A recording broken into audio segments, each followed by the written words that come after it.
Genesis 7.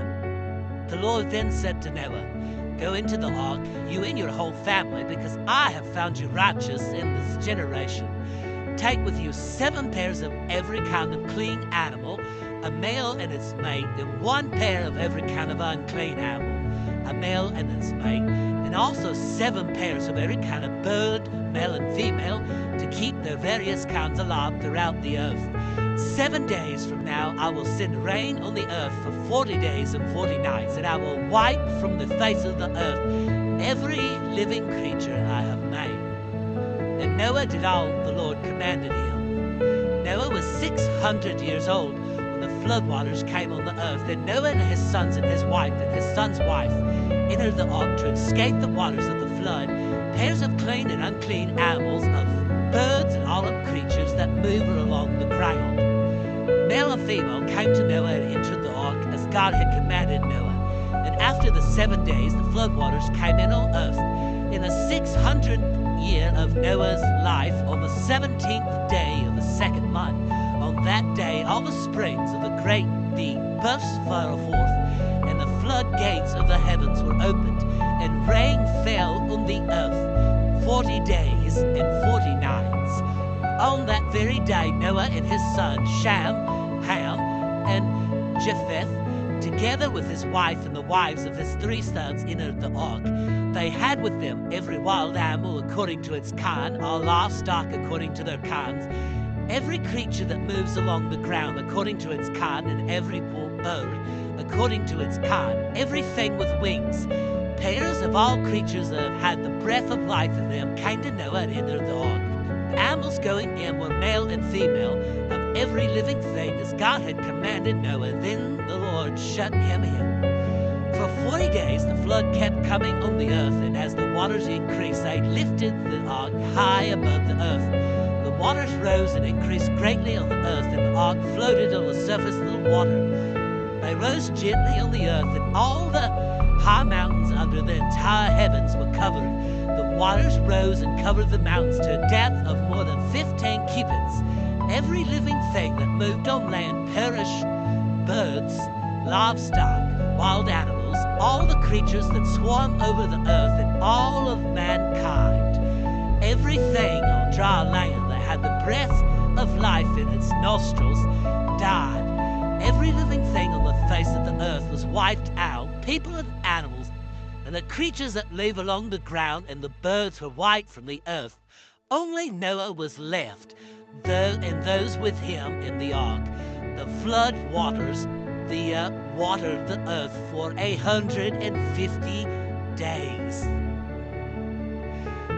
Genesis 8. But God remembered Noah and all the wild animals and the livestock that were with him in the ark, and sent a wild wind over the earth, and the waters receded. Now the springs of the deep and the floodgates of the heavens had been closed, and the rain had stopped falling from the sky. The water receded steadily from the earth. At the end of the 150 days, the water had gone down, and on the 17th day of the 7th month, the ark came to the rest on the mountains of Ararat. The waters continued to recede until the 10th month, and on the first day of the 10th month, the tops of the mountains became visible. After 40 days, Noah opened a window he had made in the ark, and sent out a raven, and it kept flying back and forth until the water had dried out from the earth. Then he sent out a dove to see if the water had receded from the surface of the ground, but the dove could not find nowhere to perch, because there was water all over the surface of the earth. So it returned to Noah in the ark. He reached out his hand, took the dove, and brought it back to himself in the ark. He waited 7 more days, and again sent out the dove from the ark. When the dove returned to him in the evening, there in its beak was a freshly plucked olive leaf. Then Noah knew that the water had receded from the earth. He waited 7 more days and sent the dove out again, but this time it did not return to him. On the first day of the first month of Noah's 601st year, the water had dried up from the earth. Noah then removed the covering from the ark, and saw that the surface of the ground was dry.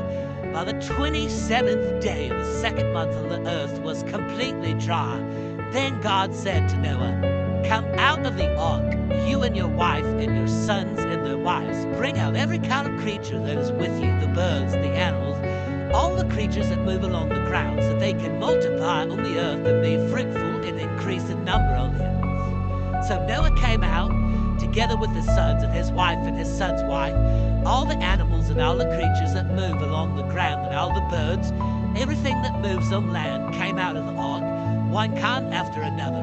Then Noah built an altar to the ark, Lord, and taking some of the clean animals and clean birds, he sacrificed burnt offerings on it. The Lord smelled the pleasing aroma and said in his heart, "Never again will I curse the ground because of humans, even though every inclination of the human heart is evil from childhood, and never again will I destroy all living creatures as I have done, as long as the earth endures. Seed time and harvest, cold and heat, summer and winter, day and night will never cease." Genesis chapter 7 and 8 recount the narrative of the great flood and Noah's Ark, a foundational story highlighting things of judgment, obedience, and renewal. In verses 1 through 5, chapter 7, God instructs Noah, being righteous in this generation, to enter the ark with its family, with certain animals. This shows Noah's obedience and the divine plan to preserve life. In verses 6 through 12, at 600 years old, Noah witnesses the commencement of the floodwaters. The narrative emphasizes the magnitude, with rain lasting 40 days and nights. In verses 19 through 24, the floodwaters prevail, covering even the highest of the mountains. The section highlights the severity of the judgment of God. In Genesis chapter 8, verses 1 through 5, God remembers Noah, causing a wind to pass over the earth, leading to the recession of the waters. The ark rests on the mountains, marking the beginning of a new era. Verses 6 through 14, Noah sends out a raven and then a dove to access the earth's dryness. The dove's return with an olive leaf signifies the subsiding waters and the promise of renewal. Verses 15 through 22, God commands Noah to exit the ark with his family and the animals. Noah's offering that he gave leads to God's promise to never curse the ground again, establishing a covenant symbolized by the rainbow.